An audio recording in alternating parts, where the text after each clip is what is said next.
Que honra poder servir a nossa igreja uma vez mais nessa manhã, na maior EBD do Brasil.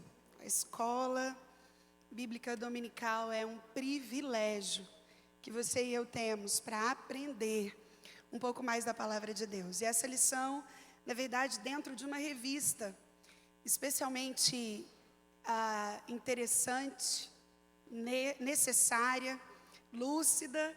Essa lição vem fechando aí as cortinas do ano de 2021 com os assuntos mais importantes que as Sagradas Escrituras nos levam a entender e falar da conduta do cristão no relacionamento familiar. Antes da gente começar a lição, louvar a Deus pela vida do nosso bispo. Obrigada, bispo, pelo carinho, pastor Samuel, pastor Itamar, obrigado pelo convite e pela confiança. E nós vamos já, sem delongas, entrar nessa lição tão necessária. Uma pesquisa recente aponta a família como o 5º lugar mais perigoso para se viver. Quando a gente olha uma estatística como essa e não a compara com a realidade dos jornais e dos noticiários, a gente não entende do que tem se tratado notícias assim.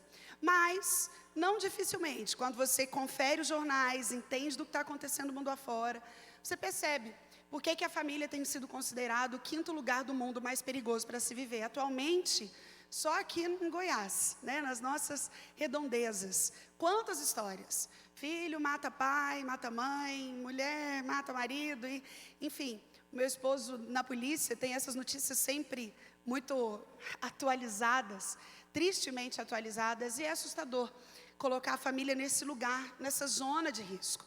O fato é que a família sempre será esse lugar onde a gente provavelmente viverá as nossas maiores alegrias, mas também as nossas mais difíceis circunstâncias da vida. Não só pelas perdas, mas pelas dificuldades de relacionamentos muito próximos. Relacionamentos muito próximos exigem muito de nós e revelam a nossa santificação. Nada é tão santificador na nossa existência quanto as relações que nós temos dentro das nossas casas. A Bíblia é riquíssima em nos revelar como grandes homens de Deus viveram adversidades no seio da família. Se a gente começa de Gênesis, ali a gente encontra famílias que foram totalmente devastadas pelo pecado, por relações complexas. O que dizer de Adão e Eva? Uma casa onde acontece o primeiro homicídio da história, um irmão acaba matando o outro. Se a gente vai para a família de Noé, depois de descerem da arca, um dos seus filhos expõe a sua vergonha. Se a gente vai para Abraão, a gente vê um Abraão tropegando ali nos conselhos da sua esposa, toma uma concubina, depois expulsa o seu próprio filho do deserto. Se a gente continua andando, chega em Samuel, a gente chega em Eli, a gente encontra um Samuel falando: Eli, olha, Deus não está feliz com a sua casa. Seus filhos, Ofni e Finéias, eles pecam contra o Senhor. E a gente vê um Eli não conseguindo cumprir ordens que o Senhor tinha dado e acaba tendo que enterrar os seus 2 filhos. Família de Davi, então, a gente poderia ficar aqui uma manhã toda, só falando das adversidades que era segundo o coração de Deus, vive no centro da sua família. E isso não vai mudando, a gente continua vendo as adversidades que grandes homens de Deus viveram no seio da família. E isso é maravilhoso, é lindo ver como a Bíblia não esconde de mim e de você, como é de fato desafiador viver a vida de família. Só que ao mesmo tempo, a família é projeto de Deus, querido.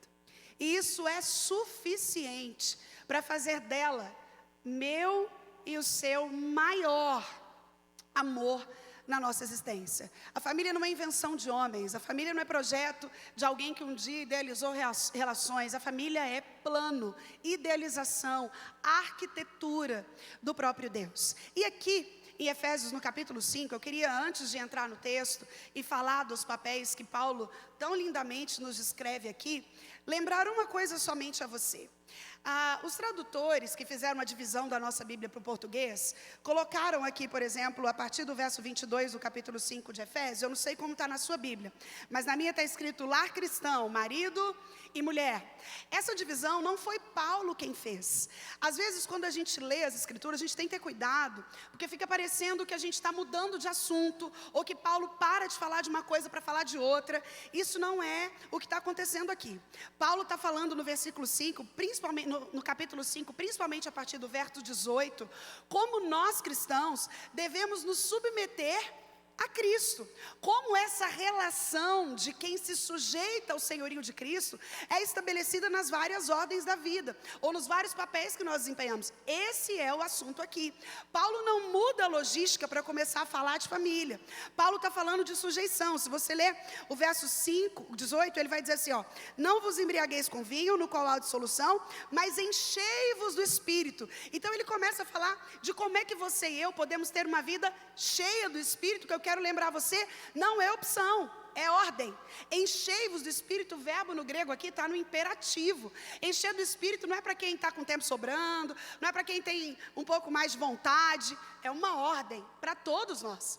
E Paulo vai continuar falando aqui ainda no verso 19, como é que a gente faz isso. E ele fala, falando entre vós com salmos, entoando e louvando de coração, dando sempre graças a Deus por tudo, sujeitando-vos uns aos outros no Senhor. E ele continua, mulheres, sejam submissas aos vossos maridos. Você entendeu que ele não está agora falando necessariamente da relação de família. O que ele está falando aqui é que não tem como obedecer a ordem que ele já estava dando, de estar sujeito ou de estar cheio do Espírito Santo, sem cumprir aquilo que ele vai começar a falar a partir de agora. Então não é só uma questão de, eu não sei, eu não concordo, mas a mulher mudou muito, não é só sobre isso. O que a Bíblia quer que você e eu entendamos é que esse relacionamento familiar, ele é impossível de ser dissociado da sua vida espiritual.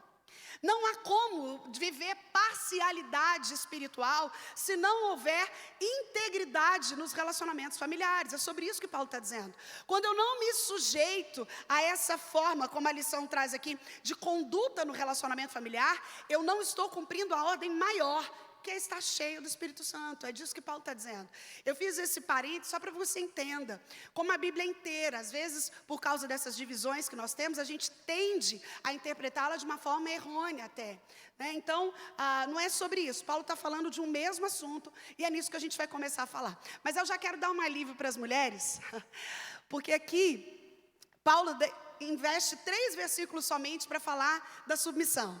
E ele investe 9 para falar sobre o papel do marido, sobre o amor. Só para aí a gente já entende qual é mais desafiador, né? Qual é mais difícil de ser cumprido. Mas então vem comigo para a gente entender essa parte número 1 da lição, que é sobre a submissão e a obediência a Deus. Quero contextualizar você. O que estava acontecendo na história, na época em que Paulo escreve a carta aos Efésios? Existiam algumas culturas distintas se cruzando para que Paulo então as observasse e tratasse de como os cristãos deveriam se complementar ou se comportar. Primeiro era a cultura judaica. Os judeus, eles tinham um baixo conceito das mulheres, bem baixo mesmo.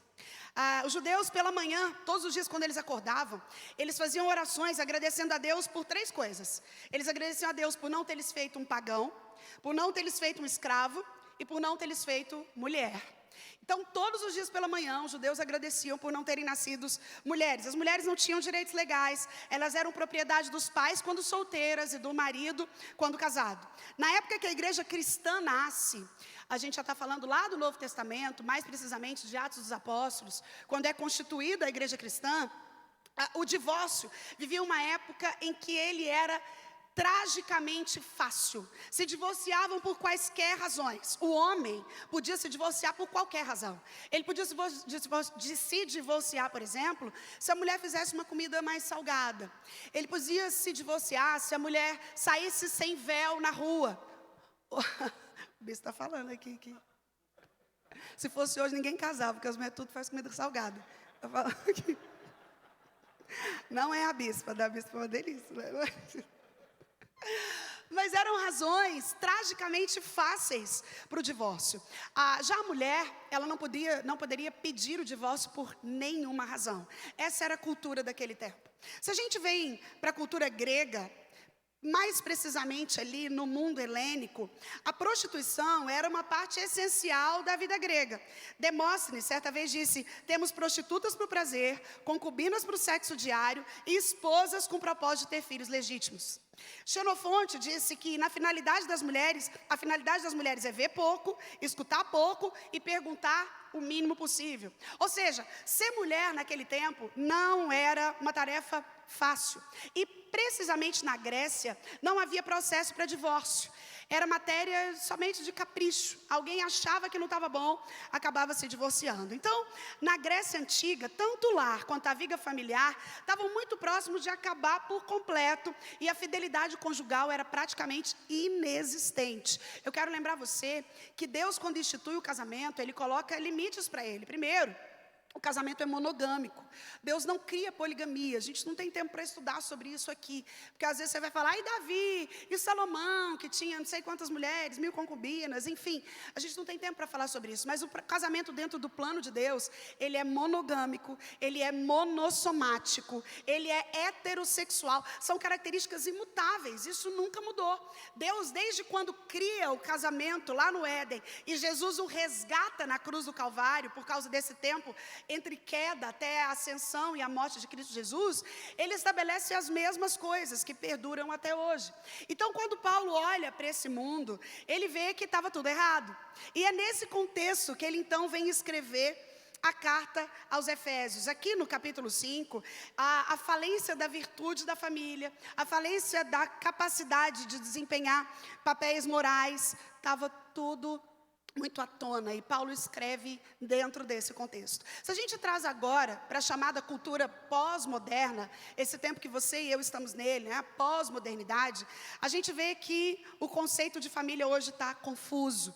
Existe confusão de papéis. O novo Código Civil parece que não reconhece a diferença entre os papéis. É tudo tão avesso, porque se reconhece a legitimidade das relações que a Bíblia não chama de casamento, mas de adultério.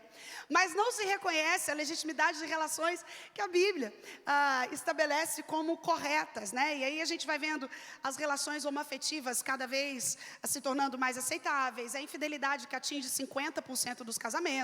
E a gente vai vendo isso se tornar cada vez mais natural dentro da tal pós-modernidade. Dentro desse contexto, a lição de hoje nos chama a uma volta para casa. Ela nos chama ao entendimento daquilo que de fato nunca mudou. E aqui ele começa então falando sobre o papel da esposa. O que eu queria que você, mulher, principalmente entendesse, é que a submissão aqui, ela é incondicional, porque Paulo, ao final da sua fala, ele fala que nós devemos ser submissas aos nossos maridos como nós somos ao Senhor. Eu tenho certeza que se você é uma mulher crente, você não tem dificuldade de se submeter ao senhorio de Cristo, ou pelo menos não deveria ter. Se você e eu temos Cristo como nosso Senhor e Salvador, se nós somos salvos pela fé, o temor, a submissão ao Senhor Jesus é incondicional, uma vez que o desejo da nossa alma é agradá-lo. O desejo da nossa alma é agradecê-lo por tudo que Ele já fez. Então, a ideia de submissão é exatamente essa, e eu quero começar desconstruindo o conceito. Primeiro falando sobre o que não é submissão. A nossa sociedade deturpa tudo, e essa palavra, ela hoje é muito mal vista. Mas eu quero começar falando sobre o que ela não é. Primeiro, submissão não é inferioridade. Pessoas que entendem submissão como inferioridade não entenderam exatamente aquilo que a Bíblia diz. A gente precisa desinfetar esse conceito. A mulher não é inferior ao homem, ela é tão a imagem de Deus quanto o homem. Ela foi tirada da costela e não dos pés do homem. Ela é auxiliadora idônea, no sentido melhor do hebraico, aquela que olha nos olhos. Se a gente traduz um pouco mais, uma mulher apta, capaz e moralmente correta. Ou seja, é esse o preceito espiritual que Deus tem na criação de homem e de mulher. Então não é inferioridade, ela não é uma escrava. Aos olhos de Deus ela é coigual com o homem. Gálatas 3,18, Paulo reafirma isso, e 1 Pedro 3,7, Pedro também reafirma isso. Outra coisa que submissão não é uma obediência incondicional. A submissão tanto da mulher quanto de qualquer crente a Cristo, ela é incondicional. Nós bem sabemos das bênçãos advindas da obediência, Deuteronômio 28 é rico em dizer, e nós também sabemos o que acontece quando a gente desobedece. Isso vale para homens e para mulheres. Mas a submissão aqui, requerida para o marido, ela não é incondicional. Nunca quis, a palavra usada quando fala de submissão a todos nós, independente de gênero, é a palavra doulos no grego, que é uma palavra que é atribuída a todos nós. Aqui não é essa palavra utilizada, ou seja, a submissão que a mulher deve ter ao homem, ela não é incondicional. O que muda? A submissão da mulher ao seu marido implica na submissão desse marido a Cristo. Quando a mulher não está sujeita ao marido, ela não está obedecendo a Cristo, quando esse obedece o Senhor. O que é importante que você e eu entendamos, não é uma questão de valor, mas é uma questão de posicionamento. O que a Bíblia requer de nós não é me sentir inferior, eu não vou porque eu sou resolvida, porque a gente está no século 21. Não é uma questão de valor, é uma questão de posicionamento, de obediência, de entendimento daquilo que a Bíblia quer de nós. E a última coisa que submissão não é que a submissão não é de gênero. O que eu estou querendo dizer? A Bíblia não está dizendo que a mulher deve ser submissa ao homem. A Bíblia está dizendo que a mulher deve ser submissa ao marido. Não é uma ideia de que a mulher deve ser submissa a qualquer homem. Esse papel, esse valor, essa conduta está atribuída dentro da funcionalidade do casamento e da família, que é onde essa relação se estabelece. O que a Bíblia quer que você e eu entendamos é que nunca vai funcionar uma família bicéfala, uma família com duas cabeças, onde duas pessoas se batem para decidir os rumos da família e não se complementam dentro dos papéis. Então, submissão não é inferioridade, não é obediência incondicional e também não é sobre gênero, não é sobre você e homem, é sobre a mulher e o seu marido. Entendendo isso, o que então é submissão? Em primeiro lugar, a submissão da mulher, ela existe por causa de Cristo. A submissão da esposa ao marido não é igual à de Cristo, mas é por causa de Cristo. Você entende a diferença? Nós somos submissas ao nosso marido porque nós amamos o nosso Senhor. E por causa dele e da nossa improbabilidade de não obedecer a Cristo, nós obedecemos ao nosso marido. Essa é a ideia da submissão bíblica. A esposa se submete ao marido para que a palavra de Deus não seja blasfemada. Tito vai falar sobre isso. Tito no capítulo 2, se não me engano, dos versos 3 a 5.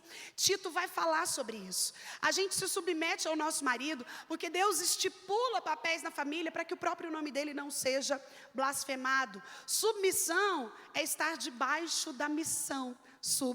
Abaixo, missão. Ou seja, a mulher submissa, ela está protegida, guardada, amparada, resguardada pela missão do seu marido. A segunda coisa que submissão acredite nisso, minha irmã, a submissão ao seu marido é a sua liberdade. Pode parecer contraditório, mas o que eu queria que você entendesse é que submissão não é escravidão, mas é liberdade. É uma verdade que liberta. Eu vou te dar um exemplo. Nós somos livres quando a gente obedece às leis do nosso país, sim ou não? Sim. Um cidadão só pode ser livre, utilizar da sua liberdade de ir e vir, se ele está sujeito às leis. Um trem só é livre se ele anda em cima dos trilhos. Essa é a liberdade da mulher. É uma liberdade condicionada à capacidade de ser submissa. Terceira coisa que a submissão bíblica a submissão da esposa ao marido é a sua glória. Efésios 5:24 vai dizer isso. Assim como a glória da igreja é ser submissa a Cristo, a glória da mulher é ser submissa ao seu marido. A igreja só é bela quando ela se submete ao senhorio de Cristo. Essa é a principal marca da igreja verdadeira. A igreja verdadeira, ela sabe que ela tem um dono, um noivo, que ela não anda de acordo com o que ela acredita, ou de acordo com leis humanas. A igreja só é igreja e só cumpre o papel de igreja, tanto de equipar os crentes quanto da glória ao nome do Senhor, quando ela se sujeita ao noivo, que é exatamente o que faz de uma escola como essa especial. Não é quem canta, ou muito menos quem prega. Uma escola como essa só é especial por causa da presença do noivo. porque Jesus está aqui, e porque a igreja anseia, deseja, se prepara para receber esse noivo. Então a submissão da mulher ao marido é a sua glória, assim como a submissão da igreja a Cristo é o que faz da igreja, igreja. A última coisa que a submissão é o entendimento de que a submissão da esposa não é uma submissão a um tirano, mas a um marido que está cumprindo a sua função de amá-la. Como eu disse aqui, Paulo investe 3 versículos para falar de submissão, mais 9 para falar sobre o amor. Nós vamos falar daqui a pouco sobre isso. Meu irmão, você varão, com todo o amor do Senhor, entenda isso, uma mulher amada é facilmente submissa. Uma mulher que se sente amada, protegida, dentro daquilo que é papel do marido, ela é facilmente submissa. Eu li uma vez um livro do Dr. Martin Lloyd Jones, e ele dizia que ele foi com a sua esposa fazer uma visita para um casal da igreja. E quando ele chegou lá, a mulher era totalmente proativa, agilizada, rápida. E ela se organizava na casa, mandava aquilo, fazia aquilo. E o marido, com muita humildade, tudo, só concordava, tudo bem certinho. E ele ficou observando aquilo, do Tomás Lloyd Jones, olhando aquela situação, observando tudo. E ele não aguentou na hora que ele estava indo embora. A mulher foi se despedir deles e ele falou: minha senhora, eu posso fazer uma pergunta assim? O senhor não precisa responder se não quiser, mas quem manda aqui na sua casa? Aí ela respondeu: claro que é o meu marido, pastor. E ele falou: ah, é? E quem decidiu isso? Aí ela: claro que fui eu, né? O que eu estou querendo dizer? Essa história do Dr. Michael Lloyd Jones representa muito bem isso. Existem mulheres que precisam se deixar serem submissas aos nossos maridos. Isso é uma construção do casal. A mulher achava que mandava, mas na verdade ela estava cumprindo um papel, até para dizer que o marido estava mandando. É assim que a Bíblia quer que nós sejamos. As relações são complementares. É um lugar de proteção, é um lugar de submissão, é um lugar de bênção, é um lugar de obediência e é um lugar de honra. A lição agora vem para o papel do marido, amando como Cristo amou a igreja. Como eu disse a você, do verso 25 ao 33, Paulo vai falar sobre esse amor do marido. E o que é muito importante que você entenda, a gente não tem tempo de ler tudo com muito detalhe, mas é muito importante que você entenda uma coisa, principalmente os homens. Amor aqui nas escrituras não é o amor sentimento, não é amor emoção, porque as emoções são líquidas, as emoções são condicionadas. Um dia gosta, um dia não gosta, um dia sente raiva, um dia está tudo bem, um dia a gente está desgostoso, outro dia a gente está mais disposto. As emoções, elas são extremamente líquidas, elas não participam de um olhar pleno e linear. É por isso que amor, querido, não é sentimento. Amor não é emoção. É por isso que hoje, muitos dos casamentos, a gente escuta: eu vou separar porque eu deixei de amar. Não entendeu nada. O amor não é sentimento. Quem acredita no amor sentimento, acredita que é possível deixar de amar. O amor com o qual o marido deve amar a esposa é um amor que decide. É um amor atitude. Não é esse amor que está condicionado à beleza, a estar tudo bem, as finanças estarem acontecendo de forma natural. Esse amar vossas esposas é ordem. Paulo fala: maridos, amai as vossas esposas. O verbo está no imperativo. Você entende que Paulo jamais poderia dar uma ordem se isso aqui fosse sentimento? Se não fosse atitude e decisão, Paulo não daria uma ordem de algo que é tão fluido, que é tão condicionado às circunstâncias. Paulo só dá ordem porque o amor com o qual o marido deve amar a esposa é um amor atitude, decisão, que é o amor com o qual Cristo amou a igreja, a ponto de se entregar por ela. Sabe, querido, as emoções, elas não estão sob o nosso controle. Se fosse assim, nós não teríamos um adoecimento emocional como a gente vê todos os dias. Ninguém controla as próprias emoções com maestria. Ninguém é bom gestor de si mesmo o tempo todo. Paulo fala sobre isso muito bem. O bem que eu queria fazer eu não consigo, mas o mal que eu não quero eu estou fazendo toda hora. Sabe quando você se pega e fala: eu não queria ter falado. Eu não queria ter respondido daquele jeito. Eu não devia ter feito assim, mas já fez. É por isso que esse amor não é sentimento. Esse amor é atitude. O amor com o qual Paulo encoraja e determina e ordena que maridos amem as suas esposas é amor, atitude. Ele tem pelo menos 3 características que você não pode se esquecer. Primeiro, é um amor perseverante. É um amor que ama até o fim. Quando a gente fala de amor de homem para mulher, o importante não é começar bem, é terminar bem. O amor do homem para sua esposa é perseverante. Segunda característica desse amor, ele é sacrificial. É ao ponto de se entregar por ela, se for preciso. De protegê-la a qualquer custo. É por isso que Isaac falha com Rebeca, quando mente que ela não é sua mulher, e a expõe com medo de matá-lo, com medo, com um amor egoísta. Ele não estava pensando nela, ele estava pensando nele. Ele queria se preservar. Então ele quebra princípios muito importantes que Paulo nos direciona acerca do amor do homem para com a mulher. Ele é sacrificial. E a terceira característica desse amor, ele é santificador. A ideia é que a sua mulher, meu irmão, ela é muito mais feliz pelo simples fato de ser casado com você. Porque a relação com você a santifica, a encoraja, cuida, a ama, enfim. Esse é o amor que Paulo está falando aqui.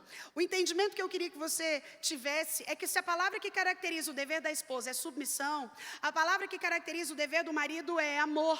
O marido nunca deve usar sua liderança para esmagar, para sufocar, para frustrar a esposa ou para impedir que ela seja ela mesma. A ênfase de Paulo não está na autoridade do marido, mas no amor do marido. Isso faz toda a diferença. Os versos 25, 28 e 33 falam sobre isso. Não é sobre a autoridade impositiva, é sobre o amor que transforma.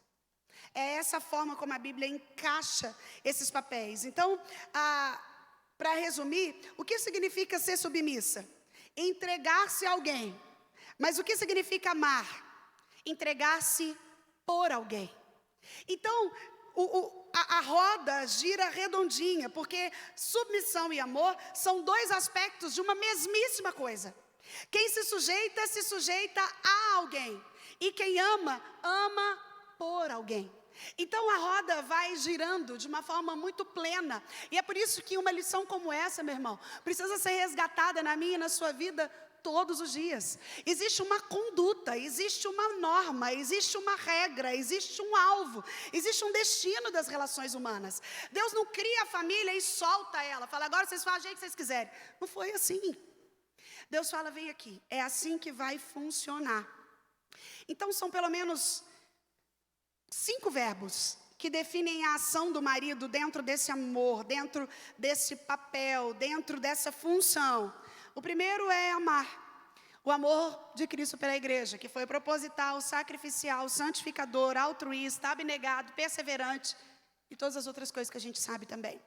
Segundo verbo que determina o amor do marido pela esposa é entregar-se. É um amor que não é egoísta, mas que devota a pessoa amada, que se refere à pessoa amada, que prioriza a pessoa amada. Santificá-lo, o amor visa o bem da pessoa. Purificá-lo, o amor busca a perfeição da pessoa e apresentá-la. O amor visa a felicidade com a pessoa amada. E aí, homens, eu não poderia falar pouco se a Bíblia está falando mais para vocês.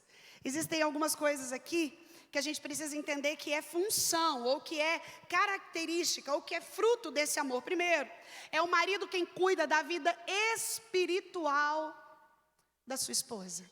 Nos versos 25b até o verso 27, a gente entende isso. O marido é o responsável pela vida espiritual, tanto da esposa quanto dos filhos. Ele é o que a gente gosta de dizer, sacerdote do lar. Aquele que serve o lar, que conduz o lar à presença do Senhor. Ele precisa, por isso, buscar a sua santificação para então santificar a esposa. Ele deve ser a pessoa que mais exerce influência sobre a esposa. Deve ser uma bênção na vida dela, como era o marido da mulher de Provérbios 31. É essa a função que Paulo está dizendo aqui de marido, de cuidar da vida espiritual da esposa. Outra característica característica desse marido, outra função desse amor, é o de cuidar da vida emocional da esposa. Depois confere aí nos versos 28 e 29. Paulo está falando sobre esse cuidado, quando ele diz que o marido que fere a si mesmo, ele acaba ferindo a esposa, porque eles são um só. Paulo faz um questionamento, eu vou até ler que é interessante para você não achar que eu estou inventando. Aqui o verso 28 diz assim: assim também os maridos devem amar a sua esposa como ao seu próprio corpo. E aí ele diz, porque ninguém jamais odiou a própria carne, antes a alimenta e dela cuida. Ou seja, você não faz, eu te odeio, corpo, e se machuca. Quando alguém faz isso, é patologia. Tem que ir para o psiquiatra, tem que fazer uma psicoterapia. Tem uma coisa errada, porque o natural é você cuidar de você. É você tomar banho, escovar os dentes, não querer se machucar, olhar um perigo e se afastar porque você quer se manter vivo. É isso que Paulo está dizendo. O marido, ele precisa ter esse entendimento de que a esposa é uma com ele. Quem ama a esposa, a si mesmo se ama. Como é profundo isso. E aí a gente entende que é o marido quem precisa cuidar da vida espiritual e da vida emocional da esposa. Crisóstomo disse uma frase interessante. Ele disse assim: o olho não trai o pé, colocando-o na boca da cobra. É mais ou menos isso. Quando o meu olho olha uma cobra, ele não deixa o meu pé ir até lá. Ele emite uma mensagem para o meu cérebro que se esquiva. É o que o Paulo está dizendo. Se eu firo a mim mesmo, a minha esposa, significa ferir a minha carne, eu não vou fazer isso. Eu me isento disso. É como o olho que avisa ao cérebro para o pé não pisar. Eu também me organizo para não ferir a minha esposa. Outra característica desse amor que Paulo vai dizer é que esse marido não deve se descuidar da sua esposa, assim como ele não descuida do próprio corpo. Antes o alimenta, antes malha, antes come comida saudável, antes toma os remédios que são importantes. Esse marido não deve se descuidar da esposa, porque é tolo fazer isso. O marido que se descuida da esposa, ele está se descuidando dele mesmo. O marido que não atenta às necessidades da esposa, ele está deixando de se atentar às suas próprias necessidades. É por isso que Paulo, ao ser rico em colocar 9 versículos para o amor e 3 para a submissão, ele fala exatamente, ou ele revela exatamente o quão desafiador é amar. O quão desafiador é esse amor que a Bíblia requer dos homens, mas ao mesmo tempo o quão seguro é permanecer nesse lugar como consequência da manutenção desse lindo projeto de Deus que se chama família. O marido precisa cuidar ainda, no verso 30 vai dizer, e última coisa, prometo, da vida física da esposa. Verso 30 vai dizer assim, porque somos membros do seu corpo. A ideia é que o marido deixa todos os outros relacionamentos para concentrar na esposa. Ele deve amar a esposa com amor que transcende todas as outras relações humanas. Ele deixa pai e mãe, isso é estipulado lá no Éden. O verbo deixar no hebraico de abandonar, para construir agora uma nova vida. E a sua atenção se volta para a sua mulher. O seu propósito passa a ser agradado. O marido se une à mulher nessa união que biblicamente é heterossexual, é monogâmica, é monossomática e é indissolúvel. Esse é o projeto de Deus para o casamento. Os dois se tornam uma só carne e passam a desfrutar dessa vida a dois, onde o marido ama e a mulher se sujeita, como a Cristo, entendendo que esse é um lugar de segurança, de atenção, de obediência, de honra e, consequentemente, de conquista. Paulo agora começa a falar, a revista agora no terceiro tópico, vai falar do relacionamento entre pais e filhos. Paulo é rico também em nos revelar como é que esse lar cristão precisa funcionar. E no verso 6, ou no capítulo 6, acontece mais uma vez isso que eu disse lá no início. Tem na minha e na sua Bíblia, deve ter também aqui. Na minha Bíblia, muda, como se Paulo fosse falar de outra coisa agora. O lar cristão, filhos e pais. O raciocínio continua o mesmo. Paulo está falando de pessoas que entendem que ser cheios do Espírito é uma ordem e por isso estão buscando ser cheios do Espírito, se sujeitando ao Senhor, e Paulo vai explicando como é que essas relações se delineiam. Então, se você é filho que está aqui nessa manhã, todos nós somos filhos, né? Mas vocês que são crianças, jovens, adolescentes ainda, nossa igreja é uma igreja de muitos jovens. Paulo vai começar a falar de como você se conduz no seio da família se você é crente no Senhor. Se você quer agradar ao Senhor. Se adorá-lo é o sentido da sua vida, como nós acabamos de cantar aqui. É disso que Paulo começa a falar aqui. Então ele não mudou de assunto, o assunto é o mesmo. Ele está falando da ordem de ser cheio do Espírito. E ele está dissecando como é que a gente se enche do Espírito nas relações. Lembrando que é impossível ser um bom crente se eu não sou um bom filho.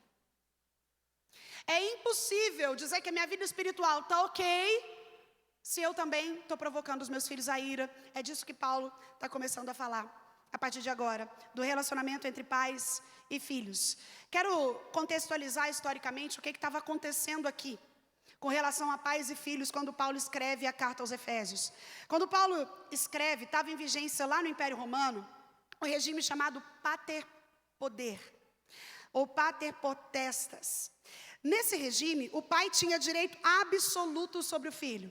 Então o pai podia casar, divorciar, escravizar, vender, rejeitar, prender e até matar o filho. O filho era dele e ele podia fazer o que quisesse. Era esse o contexto que vigia as leis no tempo que Paulo escreve a carta aos Efésios. Pois bem, nós passamos na década de 60, aqui bem perto de nós, a chamada Revolução Hippie.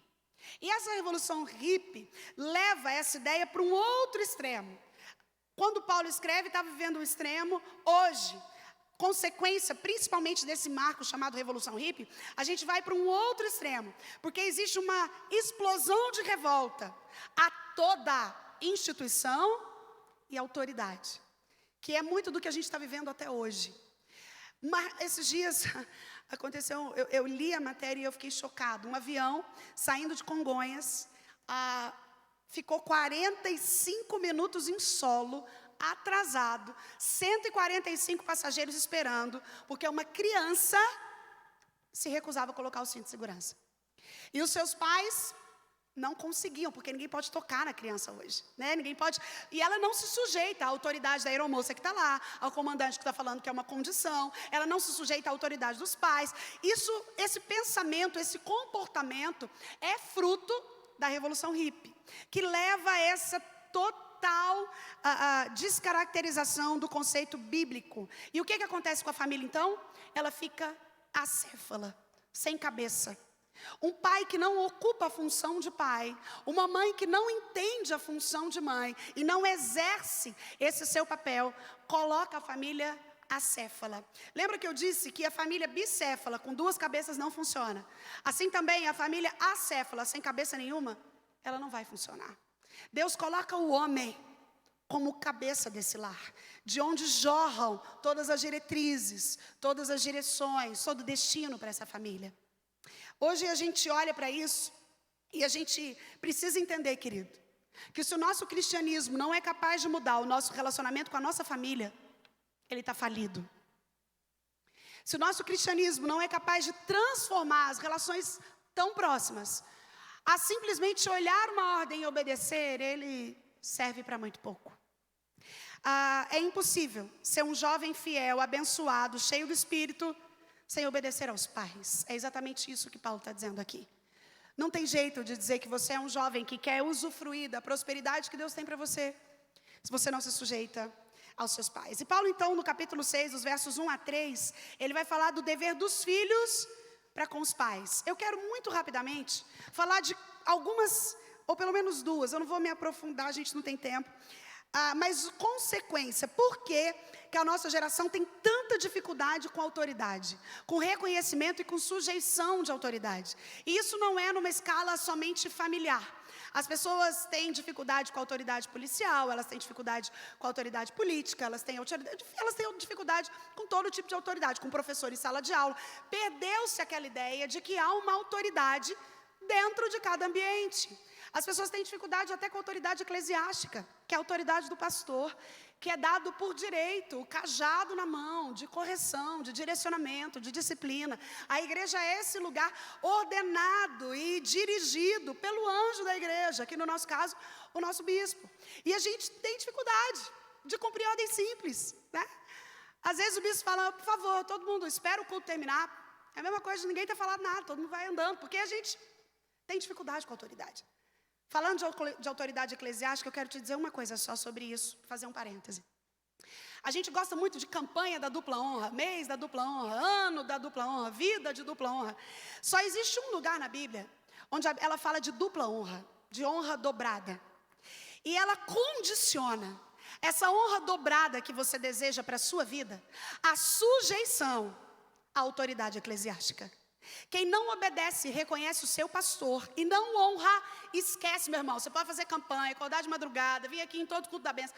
Dupla honra é para quem se sujeita à liderança eclesiástica. É o único lugar da Bíblia que vai falar de dupla honra. Só para fechar esse parênteses, para a gente não ter cuidado de falar o que a Bíblia não fala, né? Mas de ser fiel ao que ela nos condiciona. Então, a gente vive essa geração com muita dificuldade com as autoridades. A psicologia, falando agora sobre a minha área de formação, a psicologia moderna, tristemente, ela é profundamente influenciada pela ideia de que o ser humano é intrinsecamente bom. Quando a gente estuda psicologia, a gente estuda que o homem nasce uma tábula rasa, e que ele é intrinsecamente bom, e que ele vai sendo moldado pelo meio, e que ele nasce neutro, e que ele aprende a fazer o errado no convívio com os adultos que fazem coisas erradas, mas que a criança, ela é essencialmente boa, e que ela não precisa de autoridade, mas de direção, para que o mestre dela interior se desenvolva. Meu irmão, isso é balela. Escute isso. Por melhor que a ciência seja, ela nunca vai alcançar o coração, nunca. A ciência só alcança o intelecto. A única coisa que alcança o coração é a palavra de Deus. E a Bíblia vai dizer que nós somos concebidos em pecado. Quando o espermatozoide se une ao óvulo, ali já há pecado. A criança não nasce neutra, ela não é boazinha. A gente não precisa ensinar a criança a mentir. Ninguém precisa ensinar a criança a fazer feiura. Ninguém ensina a criança a fazer birra. Está nela, está na natureza adâmica, está no padrão adâmico. E a psicologia, infelizmente, tem arraigado isso que a gente precisa estar atento. É por isso que eu gosto de dizer que um psicólogo cristão, para cada hora que ele estuda de psicologia, ele precisa estudar 2 de Bíblia. Porque senão ele se perde nos conceitos. E ele é totalmente levado por eles. A gente precisa ter muito cuidado com isso, para preservar aquilo que é infalível, que é inerrante, que é imutável. Outra coisa que bagunça e dificulta a criação e a obediência dos filhos é exatamente o fato da chamada educação construtivista. Já viu isso? A educação construtivista, ela entende que a criança se educará. Então ela tem o tempo dela para fazer todas as coisas, porque ela vai se autoeducar da maneira dela, do jeito dela, da forma dela. Queridos, isso também não tem base bíblica. A Bíblia é enfática em dizer que a criança entregue a si mesma, ela envergonhará os seus pais. E a gente não pode fugir de conceitos tão absolutos. Não dá para entender que a criança vai se formar, sendo que a Bíblia vai me dizer que se eu entregá-la a si mesma, ela vai envergonhar os pais. Outra coisa que dificulta esse entendimento de autoridade é a intervenção do Estado na família. O filme que já saiu do cinema, mas Deus Não Está Morto 3, ele trata muito bem dessa realidade. E outro que eu gostaria de indicar para você, se você ainda não assistiu, é Mostra-me o Pai. 2 filmes muito bíblicos, cristocêntricos, e que revelam o padrão bíblico para exercer os papéis de pai, de mãe. No Deus Não Está Morto 3, ele vai falar exatamente dessa intervenção do Estado da família. O Estado querer mandar da forma como você organiza seu filho, manda nele, disciplina ele, educa ele. E a terceira coisa que atrapalha a gente cumprir essa ordem de Paulo aqui é a terceirização. Essa ideia de achar que é papel da igreja, é papel da escola, é papel do berçário, é da minha sogra, é da minha mãe. Essa terceirização de papéis. A Bíblia vai dizer que é dos pais o dever de educar, de centralizar, de ensinar. E é por isso que ele fala que os filhos devem obedecer esses pais que têm a exata noção do seu papel. E aí você e eu, filhos, precisamos obedecer aos nossos pais por causa da natureza disso. Paulo vai dizer, filhos, obedeçam aos pais, porque isso é justo. Ele não precisava dizer mais nada. Obedecer é se colocar debaixo da voz de alguém. A obediência dos filhos aos pais é uma lei da natureza, é um comportamento padrão da sociedade. Os moralistas pagãos, os estoicos, os filósofos, a cultura oriental, quando eu falo de cultura oriental, eu falo de japonês, chinês, coreano, as grandes religiões como o confucionismo, o budismo, o islamismo, todas essas religiões são unânimes em falar da obediência aos pais. Obviamente, a Bíblia é a maior, a principal e a única inerrante delas. A desobediência aos pais, Romanos vai dizer, é por isso que quando a gente olha para a nossa sociedade, a gente precisa ficar alerta. Paulo, em Romanos 1, de 28 a 30, e lá em 2 Timóteo 3, de 1 a 3, ele vai falar da decadência moral, de como é que a gente sabe que uma sociedade está em decadência moral. E tanto em Romanos quanto em Timóteo, ele fala que uma das características da decadência moral da sociedade é quando a sociedade observa que filhos não obedecem os seus pais. Paulo vai falar, olha, fica alerta, porque numa sociedade onde filho não obedece pai, há decadência moral. Ou seja, vai dar errado.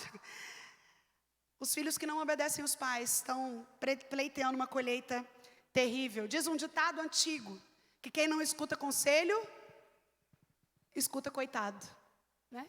Não escutou conselho, depois vai escutar, olha lá, coitado, tadinho. Outro motivo pelo qual a gente precisa obedecer, e eu estou encerrando, é pelo entendimento de que honrar pai e mãe é honrar a Deus. Levítico 19, no versos 1 a 3, é riquíssimo em falar sobre isso, sobre como a desonra aos pais era um pecado naquele tempo punido de morte. Resistir à autoridade dos pais é insurgir contra a autoridade do próprio Deus. A gente se sujeita aos nossos pais porque é justo. E a gente se sujeita aos nossos pais para honrar a Deus, por gratidão a Deus, porque Deus determinou isso. E olha como é lindo, Deus é tão misericordioso, que Ele podia só ter ordenado, só ter parado por aqui. Mas Ele vai terminar aqui no Efésios, nos versículos 2 a 3, falando como isso traz benefícios. Como honrar o pai porque é justo, porque glorifica a Deus e além disso traz benefícios. Primeiro, prosperidade. Deus promete abençoar filhos obedientes. Você pode dizer amém, querido? Abençoar significa liberar para prosperar. Filhos obedientes são prósperos. Prosperidade não é riqueza, mas é ausência de falta. Aleluia. A Bíblia diz que o filho obediente é próspero. A segunda bênção advinda da obediência é a longevidade. Não está falando necessariamente em viver 100 anos, mas está falando de viver uma vida livre de desgostos, uma vida plena, uma vida feliz. Tem alguns exemplos importantes. Quem ouve os pais evita desastre, evita casamento difícil. Hoje existe uma máxima dos pais falarem, não, eu deixo meu filho escolher. Não é assim que a Bíblia diz. A gente encontra um Abraão que interfere na vida conjugal dos filhos. Só para você jovem ter uma noção estatística, 75% dos casamentos em julgo desigual terminam em divórcio, dão errado. 75% dos crentes que se casam com pessoas que não compartilham da mesma fé, dá errado. Aí às vezes a gente pensa, mas eu estou nos 25%. Então vou te dar um exemplo melhor. Vamos supor que você mora no Rio de Janeiro e trabalha em São Paulo. E todas as semanas você precisa pegar um voo que sai do Galeão e chega em Congonhas. Mas de repente, 75% desses voos começam a cair. 75% dos voos que saem de Galeão para Congonhas começam a cair. Você vai entrar no avião desse, meu irmão? Não, você não vai. Porque você acha esse 25% muito pouco para colocar sua vida ali. É mais ou menos isso o casamento. Então, jovem, ouça os seus pais. Dê ouvidos ao que ele diz. A mentoria, ao discipulado dele. E o texto termina dizendo, e eu também, sobre o dever dos pais para com os filhos. E Paulo vai dizer, vós pais, não provoqueis os vossos filhos a ira. Se eu pudesse, é o que eu vou fazer, resumir esse provocar o filho a ira em um conceito só, seria, não fale para ele, faça o que eu digo, mas não faça o que eu faço. Nada provoca mais os filhos a ira do que falar uma coisa e fazer outra. A ideia de um pai que não provoca o filho a ira é aquele pai e aquela mãe que é exemplo para aquilo que exige do filho. Nós precisamos cuidar para não sermos como Isaac, que Esaú olha e fala, peraí, meu pai vive só uma coreografia de espiritualidade. Ele fala uma coisa, mas a fé dele, prática é outra. Provocar o filho à ira é não ser modelo, exemplo, referência naquilo que exige dos filhos. Se a gente ficasse só nesse tópico aqui, a gente teria assunto para falar horas. Porque como é incompatível às vezes aquilo que a gente exige com aquilo que a gente vive. A minha oração, a começar em mim, é que o Senhor nos dê graça, muita submissão e muita lucidez para nos sujeitarmos às condutas que Ele requer de nós, dentro do seio da família. Para que a alegria seja nossa, mas para que a glória seja somente dEle. Vamos orar? Senhor, obrigada pela direção da Tua palavra. Obrigada, Deus, pela instrução que ela nos promove. Obrigada pela diretriz que ela nos dá. Obrigada porque o Senhor não nos deixa soltos, mas o Senhor nos direciona amorosamente em como viver uma vida plena, uma vida feliz, uma vida que agrada ao Senhor, uma vida que colhe frutos nessa terra. Ô Senhor, nos ajuda. Sozinhos nós não conseguimos, mas pela Tua graça, pela Tua mão direcionadora, pelo Teu amor incondicional, nós podemos, Deus, cumprir os papéis dentro da família que o Senhor requer de nós. Maridos amando, esposas se sujeitando, filhos obedecendo e pais não irritando. Nos ajuda, Senhor, a sermos assim nas nossas casas, para que isso seja reflexo na nossa igreja, para que seja reflexo na sociedade, para que nós sejamos a consciência da nossa geração. Nos ajuda, Senhor. Obrigada por esse santo privilégio de uma vez mais estarmos na Tua casa, Te servindo. Recebe o nosso culto, Deus, e que ele suba como aroma suave ao Senhor. Obrigada pela nossa igreja, Senhor. Em nome de Jesus o Cristo. Amém. Deus te abençoe, querido. Obrigada pela paciência.